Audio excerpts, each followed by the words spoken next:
नमस्कार जी, मैं हूं doctor Manish Yadav, Rayshri Ayurveda spine clinic, Kanpur, Ashoknagar, Uttar प्रदेश।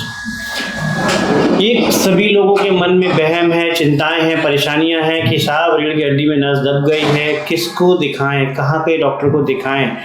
रीढ़ की हड्डी के डॉक्टर को दिखाएं, हड्डी वाले को दिखाएं, एलोपैथी दिखाएं, आयुर्वेदिक दिखाएं, नस के डॉक्टर को दिखाएं, होम्योपैथी को दिखाएं, आयुर्वेद को दिखाएं या यूनानी को दिखाएं, किसको दिखाएं। सबके अपने अपने तर्क हैं, सबकी अपनी अपनी चिकित्साएं हैं, सबकी अपनी अपनी सोच है। तो मैं इसी के आधार पे आपको थोड़ा सा बताना चाहूँगा कि किसको दिखाना चाहिए। मेरे हिसाब से मैं तो आयुर्वेदिक ट्रीटमेंट करता हूँ, हो सकता है मैं अपनी तारीफ ज़्यादा कर दूँ, लेकिन नहीं, मैं बिल्कुल तथ्यात्मक बातें करूँगा जो आपके लिए शायद ज़रूरी हो। जब रीढ़ की हड्डी में नसें दब जाती हैं तो फिर जो वेस्टर्न मेडिसिन का जो तरीका है वो कहीं ना कहीं सर्जरी को रिकमेंड करता है, यानी कि उसमें जो है सबसे अच्छा ट्रीटमेंट जो होता है वो सिर्फ और सिर्फ सर्जरी होती है। अभी पेशेंट सर्जरी नहीं कराना चाहता, इसलिए वो कहीं ना कहीं हमारे पेशेंट्स को बोलते हैं कि आप फिजियोथेरेपी करा के देख लो। हमारा पेशेंट जो सर्जरी से डरता है वो महीने, 2 महीने, 6 महीने, साल, 2 साल, 3 साल तक फिजियोथेरेपी तक लेते हैं लोग, और फिजियोथेरेपी लेने के बाद आराम नहीं मिल पाता। ऐसा नहीं है कि नहीं मिलता है, पर क्या 100 के 100 मरीजों को मिलता है? नहीं मिलता है। उसका कारण है, ये हमारे फिजियोथेरेपिस्ट भी वीडियो देख रहे होंगे तो वो भी सोच रहे होंगे, तो आप भी जानते हैं कि सारे पेशेंटों को आराम नहीं मिलने के पीछे कारण क्या है। फिजियोथेरेपी में आराम मिलता है और ये एक अच्छी चिकित्सा भी है, पर सबको क्यों नहीं मिलता? तो उसके पीछे कहीं ना कहीं ये कारण होता है ड्राइनेस। मुझे लगता है कि शायद यदि फिजियोथेरेपिस्ट के हाथ में अगर कुछ दवाइयाँ होती तो शायद ये एक बहुत ही बेहतर चिकित्सक और भी बेहतर चिकित्सक हो सकते थे, क्योंकि मैनिपुलेशन, ट्रैक्शन ये तो बहुत से लोग करते हैं, लेकिन इसी के साथ फिजियोलॉजी और मेडिसिन का भी अगर ज्ञान हो जाए तो ये और भी अच्छा कर सकते हैं। यहीं पे जब दूसरी पैथीज की बात आती है, बात करते हैं होम्योपैथी की, तो होम्योपैथी में कहीं ना कहीं सिर्फ और सिर्फ मेडिसिन है, वहाँ कोई थेरेपी नहीं है। जब बात आती है यूनानी की तो वहाँ पे सिर्फ और सिर्फ भस्में हैं जो कि काफ़ी हार्ड होती है, जो कि किडनी पे असर करती हैं, इसलिए आदमी उसको भी लेना पसंद नहीं करता।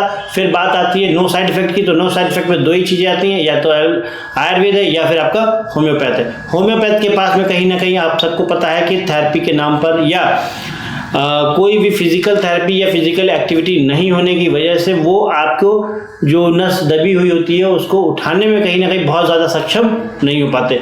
पर ऐसा नहीं है कि सबके लिए नहीं होते। सारे मरीजों में जो नस दबी हुई है, जो आपका एपी डायमीटर कम हो गया, दर्द में आराम देना अलग बात है, और दर्द उस एपी डायमीटर को दोबारा रिवर्स करना ये अलग बात है। रिवर्स करने के लिए, उस एपी डायमीटर को दोबारा वापस लाने के लिए या तो आपको सर्जरी करानी पड़ेगी या फिर जो है कोई अच्छा सा ट्रीटमेंट जो कि उसको ट्रैक्शन दे, जो कि उसको मुलायम करे, जो गद्दियाँ आपकी सूख रही हैं उसको नरम करे, है ना। अगर वो उनकी सूजन कम हो जाएगी, उनमें रिहेबिलिटेशन हो जाएगा तो ज़रूर आपकी गद्दी ठीक हो जाएगी। तो वैसा ही कुछ प्रयास करता है रायश्री आयुर्वेद। मैं आयुर्वेद या NSDR या दूसरे की बात नहीं करता हूँ, मैं बात कर रहा हूँ कि मैं क्या करता हूँ। मैं करता हूँ उस जो डिस्क में खराबी आई है उस डिस्क को जो है सबसे पहले रीहील करना कोशिश करता हूँ, हीलिंग की प्रॉपर्टी बढ़ाता हूँ। अगर उसकी हीलिंग प्रॉपर्टी बढ़ेगी तो जो उसकी टेंडेंसी के अकॉर्डिंग, ग्रेविटी की वजह से, प्रेशर की वजह से जो उसका डिस्क में डैमेजेस आए हैं वो जो डाउन हो गई है, जो उसका जो हाइट कम हुई है वो नॉर्मल होगी। जब वो नॉर्मल होगी तो पीछे फेसिट आर्थ्रोपैथी हो जाती है, आर्थ्रोसिस हो जाती है, वो बढ़ जाएगी तो पेशेंट का 50% दर्द ऐसे ही कम हो जाता है। ऐसे में यदि कोई भी ऑयलेशन वाली थेरेपी अगर पेशेंट को मिल जाती है तो उसकी रीढ़ की हड्डी में जान आ जाती है। समझो कि उसको चैन मिल गया हो, सुख मिल गया हो, अमृत मिल गया हो। ऐसी थेरेपी होती है आयुर्वेद में, जो कि पंचकर्मा के माध्यम से दी जाती है। अब मैंने यहाँ पे एक बात कही कि आयुर्वेद में मैं मेरी बात कर रहा हूँ, दूसरे की क्यों नहीं। वो इसलिए, देखिए, हर एक चिकित्सक का अपना सोचना है, अपना काम करने का तरीका है। कौन व्यक्ति किस मरीज से कितना तहे दिल से जुड़ रहा है, सभी डॉक्टरों को सिखाया जाता है कि वे मरीज से जुड़े रहें। वे मरीज से कितना जुड़ते हैं ये मरीज टू मरीज डिपेंड करता है। मेरा दिल, मेरा मन, मेरी इच्छा, मैं चाहता हूँ, मेरा विज़न क्या है? तो मेरा विज़न है कि मेरा भारत रीढ़ की हड्डी में उसको कोई भी रोग ना हो।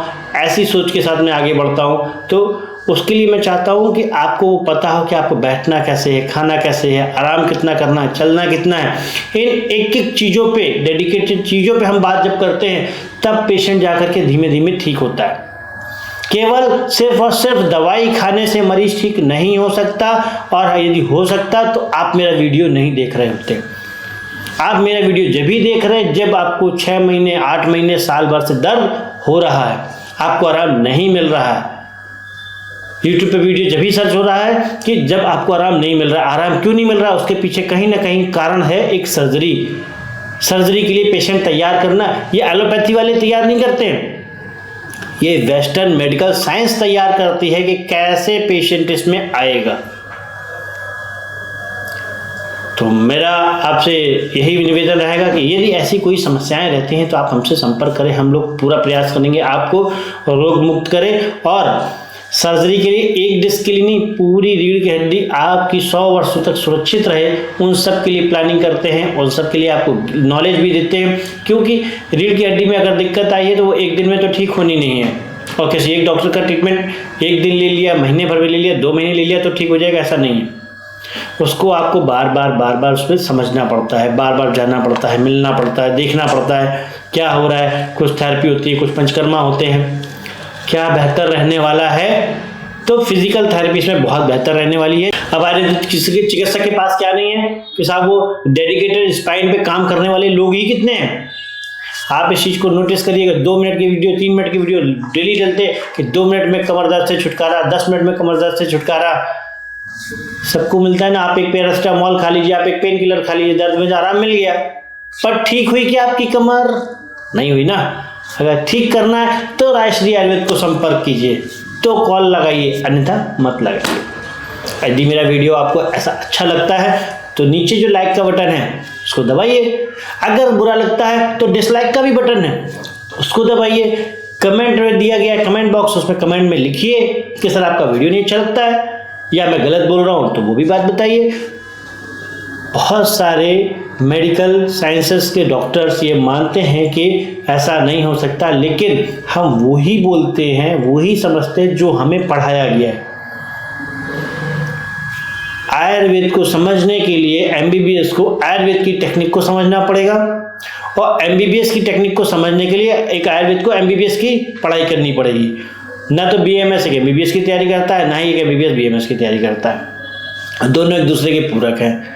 लेकिन हाँ, एक बीएमएस एमबीबीएस के साथ काम करता है, इसलिए उसको नॉलेज मिल जाती है, और एक एमबीबीएस बीएमएस के साथ काम तो नहीं करता। हाँ, बहुत सारे एमबीबीएस आजकल आयुर्वेद के क्षेत्र में भी प्रैक्टिस कर रहे हैं। ये एक अच्छी बात है, एक अच्छी पहल है। इससे भी एक बात पता चलती है कि आयुर्वेद कितना धीरे धीरे बढ़ रहा है। तो यहाँ पे हम अपनी बातों को विराम देते हैं। यदि आपको ऐसी कोई समस्या होती है तो आयुर्वेद पैथी मुझे लगता है शायद बहुत ज़्यादा बेहतरीन है अन्य सभी पैथियों से। इसमें साइड इफेक्ट भी कम होते हैं और पेशेंट को आराम भी ज़्यादा मिलता है, अन्य पैथियों से ज़्यादा मिलता है। इमरजेंसी की बात करें तो इमरजेंसी में तो कहीं ना कहीं एलोपैथी ज़्यादा अच्छी है, बट हाँ, जब रीढ़ की हड्डी में नसें दबी हुई हो या एक लंबी बीमारी का अंदेशा लग रहा हो तो आपको आयुर्वेद अपनाना चाहिए। इसी के साथ मैं अपनी वाणी को विराम देता हूँ। नमस्कार।